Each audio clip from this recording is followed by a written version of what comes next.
On your side, this is NBC 12 First at 4. Now almost 2 months past Christmas, and with thousands of Virginians vaccinated, we're finally seeing COVID numbers fall and vaccination numbers rise. And with that, Governor Northam says Virginia is now ready to ease some restrictions. First at 4, we have the list of what's changing and details on a third arsenal on track for approval in the U.S. to fight the virus. Plus, we're lending a helping hand tonight. Our Call 12 lines just opened as we partner with the American Red Cross to help ice storm victims here at home and in Texas. 345-1212 is the number. We'll show you how you can help. And we've got new information on Tiger Woods' road to recovery after that horrific rollover wreck in California. And we begin with that promising news on Virginia's road to recovery. We're glad you're with us here at 4. I'm Simone Cucurullo. And I'm Kurt Autry. 3 big points coming out of the governor's update today. Our stay-at-home curfew and a handful of other restrictions are being lifted on Monday. The governor says it's because, as you heard, the case count is low and the vaccination rate kind of high. And there could be a third vaccine in the U.S. soon. The FDA says Johnson & Johnson's single-shot vaccine is safe and effective and could get approved for emergency use in just days, with many doses coming to the Commonwealth. Richmond reporter Henry Graff now to break it all down for us, First at 4. The governor had a very optimistic tone today. He's bringing Virginia's economy back one step at a time. Northam announced the stay-at-home curfew from midnight to 5 a.m. will be lifted. This all starts March 1st. Other changes to restrictions include alcohol sales will be able to go until midnight instead of 10 p.m., but restaurants still need to close by midnight. Outdoor entertainment venues will be allowed to operate at a 30% capacity, or 1,000 people. Indoor entertainment remains the same, a 250 cap or 30% occupancy. Social gatherings inside will increase from 10 to 25. We do not want to risk our progress by easing restrictions too quickly. Not now, when more and more Virginians are getting the protection of vaccines. Also today, Northam announced Virginia will receive about 50,000 Johnson & Johnson vaccine doses each week to start once approved, and that the state will have mass vaccination clinics ready to go by mid-March in anticipation of increased supply. There's a lot of confusion about all these federal pharmacy partnerships here in Virginia. We're going to sort through a lot of those details when we join you at 5. First at 4 at the state capitol, Henry Graff, NBC 12 News. Okay, Henry, we'll check back. Our vaccine team getting reaction from restaurant owners about what these changes in alcohol sales will mean for business. Look for that part of our team coverage coming up on your side at 6. Governor Northam says Virginia's daily average of new coronavirus cases is the lowest it's been since before Thanksgiving.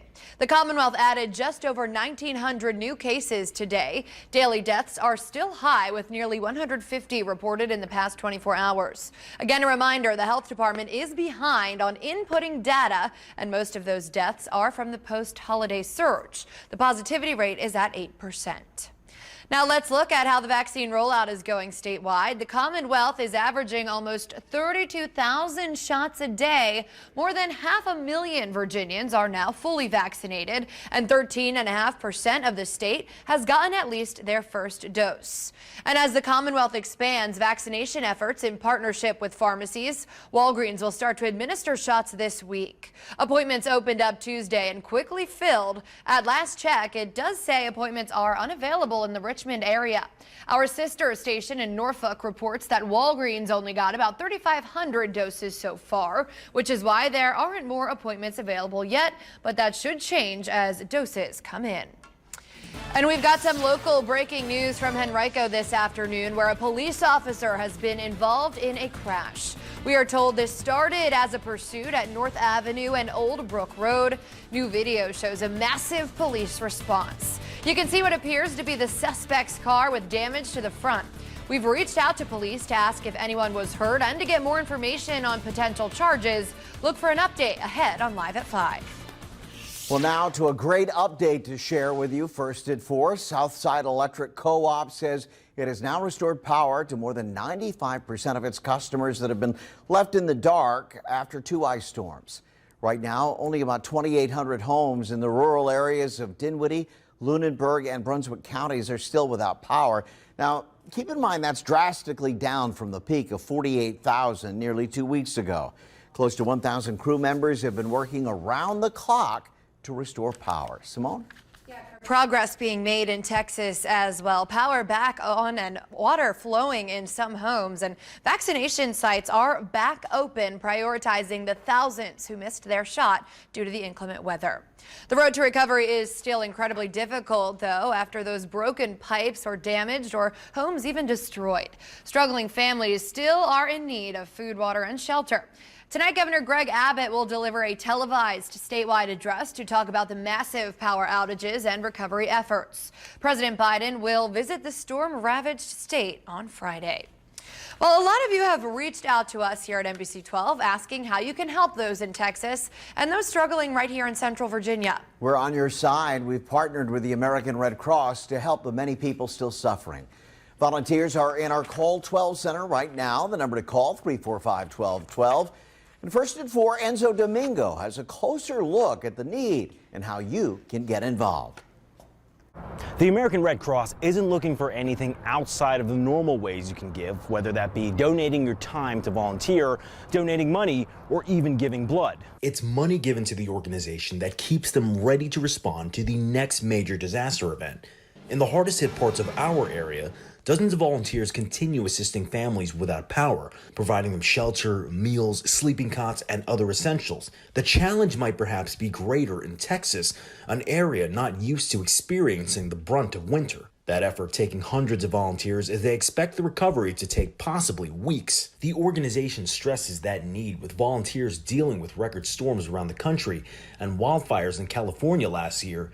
They need help in any way that you can give. When we say we need financial support, it's so critical. But why when we say we need volunteers? So that those volunteers who are willing to go out time and time again, they're going to need breaks. They're going to rest up. And the need for blood donations is also dire as the American Red Cross lost out on 20,000 pints of potential donations due to drives being canceled. Now, coming up at 6 o'clock, you'll hear more from the Red Cross about their efforts in Texas and Virginia and how you can get involved.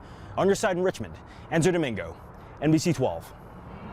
Thanks, Enzo. Again, the number to call, 345-1212. Those phone lines will be open tonight until 6:30.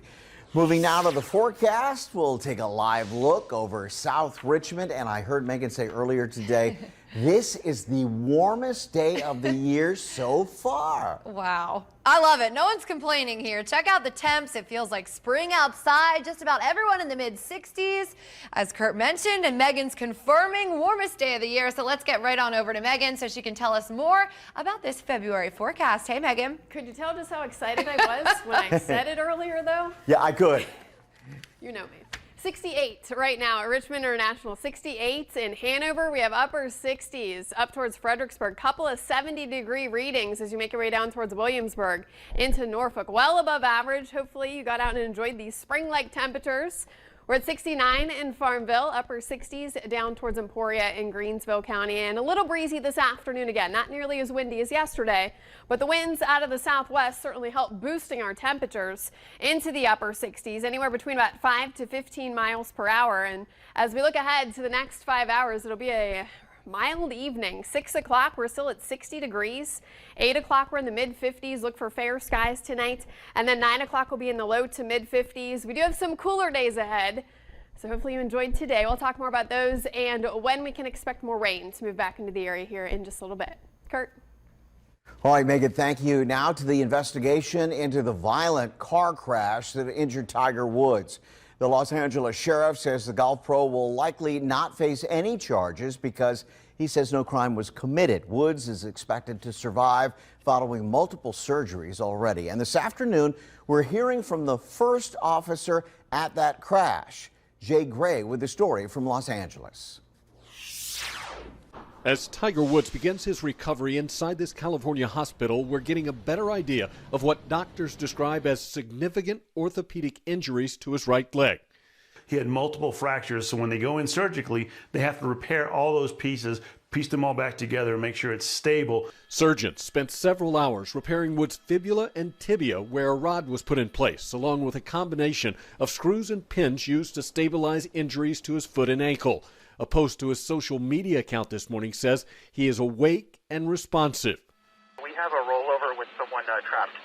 The golfing legend was injured in a single-car accident on a winding road about 30 miles south of downtown Los Angeles. Firefighters using an axe and pry bar to pull Woods from his mangled SUV that they say was traveling at a relatively greater speed than normal when it hit the center median, then rolled several times. Deputy Carlos Gonzalez was the first officer at the scene. I don't think he was aware of how gravely he was injured at the time. It could be a mixture of adrenaline. It could have been shock. Again, it was very quick. Stunned fans and fellow athletes sharing their concern and support online, some wondering if he'll return to competition. But right now, there's a more immediate concern. It's about his quality of life and being there for his kids, and that's the most important thing right now. Doctors say Woods will spend several months in rehab and recovery. Jay Gray, NBC News. All right, now to Chesterfield, where the county's police department wants you to help them pick future police officers. In this role, volunteers would be part of the interview process and have a say on who they think is qualified to protect their community. Desiree Montilla will dive into this new effort and tell us how you can get involved. It's all coming up ahead at 4:30. First at 4, though, a lot of us are spending more time in front of a screen with Zoom calls and, for kids, that online learning. But all that virtual video calling now bringing a heightened level of anxiety and fatigue. Why experts say it's happening. That story coming up. But first, a fireball in Washington, D.C. as an overnight fire guts this $1 million home. What we know about the investigation, and we'll hear from neighbors when First at 4 continues. Back now and this afternoon, 12 is on your side with ways to help those in Texas and here in Virginia impacted by those recent ice storms. The American Red Cross is staffing our Call 12 center. That number is 345-1212. Volunteers will be here until 6:30 tonight. Again, that number 345-1212. Kurt? So we have some new video at 4, incredible video, in fact, that shows what kept firefighters in D.C. very busy overnight. Flames torching a multi-million-dollar mansion. It happened just after midnight. Smoke could be seen for miles.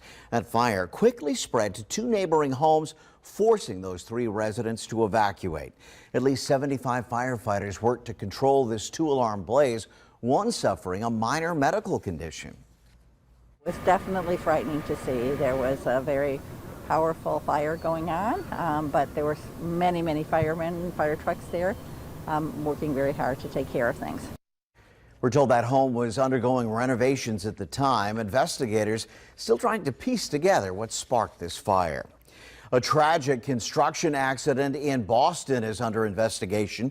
2 workers were killed this morning after being hit by a dump truck and then knocked into a trench. It happened around 8.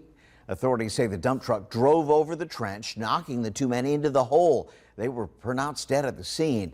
No word this afternoon as to what caused the truck driver to lose control or if any charges are pending. GameStop Chief Financial Officer Jim Bell has announced he is stepping down. His departure comes after recent swings in GameStop's stocks spurred by retail traders on Reddit. He will leave next month as the video game retailer shifts its focus into technology-driven sales. GameStop said Bell's resignation was not due to any disagreement with the company relating to its operations, including accounting principles and practices. It's been almost a full year now since many Americans were pushed out of the office and moved online in light of this pandemic. 12 months later, Zooming has become a verb. But here's the question. Could days filled with virtual video calls be taking a toll on your mental health? Experts say the answer is yes. Kelly Avellino with the research now from Stanford University that tells us why. From FaceTime to Teams and, of course, Zoom, they're the video conferencing apps that have kept us connected during the pandemic, even despite some epic fails. I'm here live.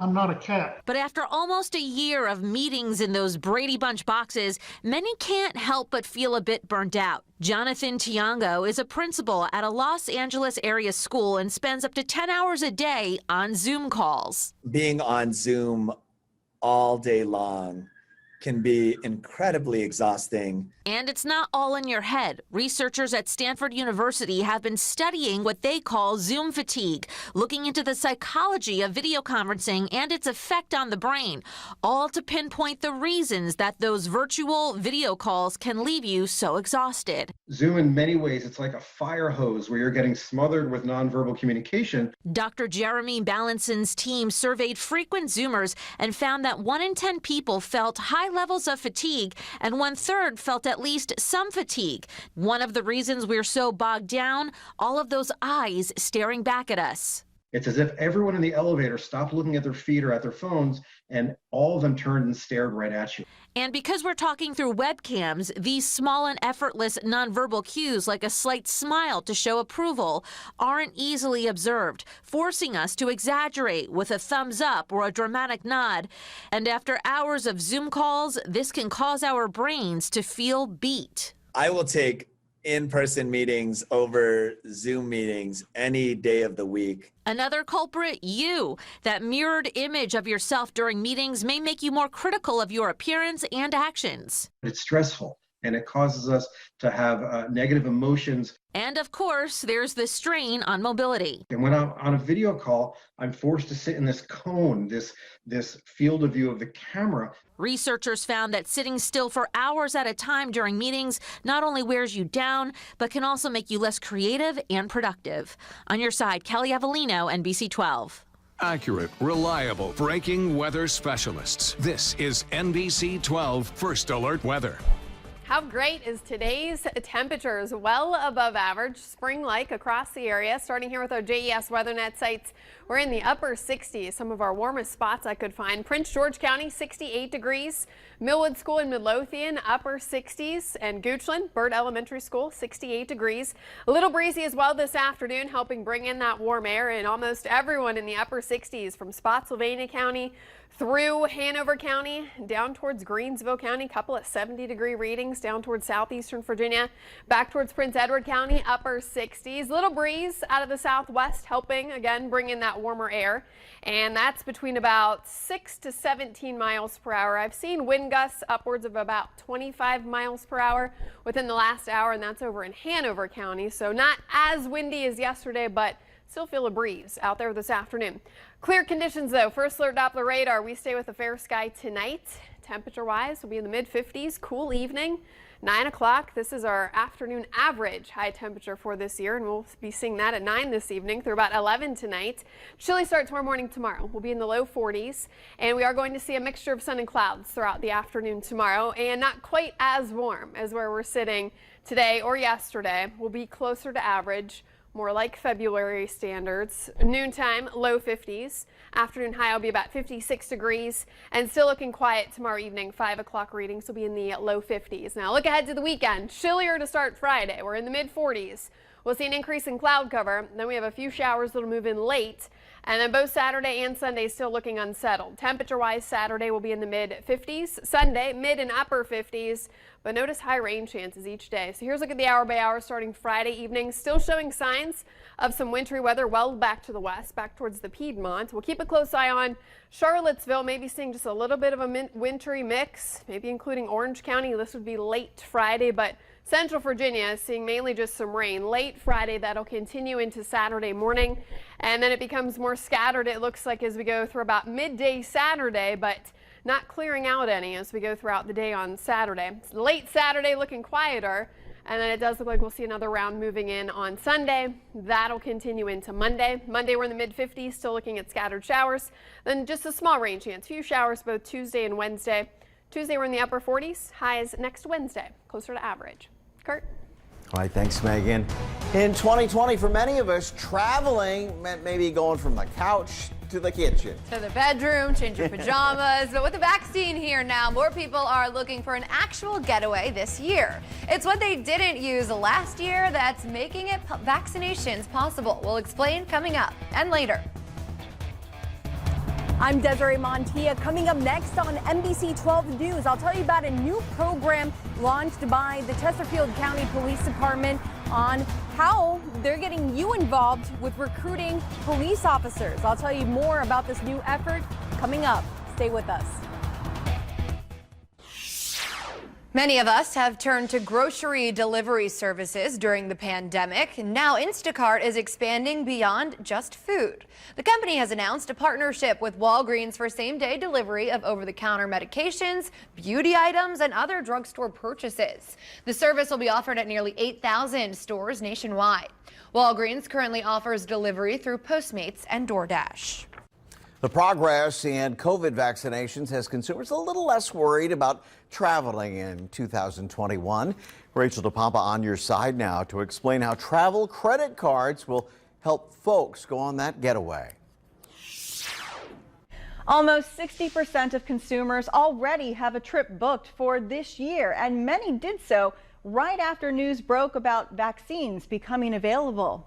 Since many trips were canceled last year, that gave travel credit card holders more time to rack up those points and miles. Now they are cashing those rewards to lower the price of their trip, according to a new survey by LendingTree. Consumers are more likely to splurge on once-in-a-lifetime activities for their first post-pandemic trip. The survey also found that 1 out of 5 people plan to open a new travel rewards card sometime this year.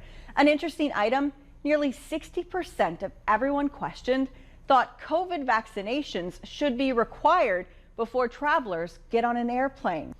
Experts say if you want to work on gaining travel rewards, there are lots of great credit cards out there that participate. But the key is to pay off your card balance in full each month, so you are not paying interest and defeating the purpose of any rewards. With this On Your Side Savings Guide, I'm Rachel DePompa. Thanks, Rachel. The United States and the world about to get a new weapon in the fight against COVID-19. Straight ahead, what the FDA is saying about Johnson & Johnson's single-shot vaccine when we could get doses here in the Commonwealth. Plus, we have seen a lot of hurt and pain in Texas over the past few weeks, but this will make you smile. The baby who decided to make her grand entrance into the world in the middle of an ice storm. 12 is on your side with ways to help those in Texas and here in Virginia impacted by the ice storms. The American Red Cross staffing the Call 12 Center today. The number 345-1212. Those volunteers are here until 6:30 tonight. We're back after this.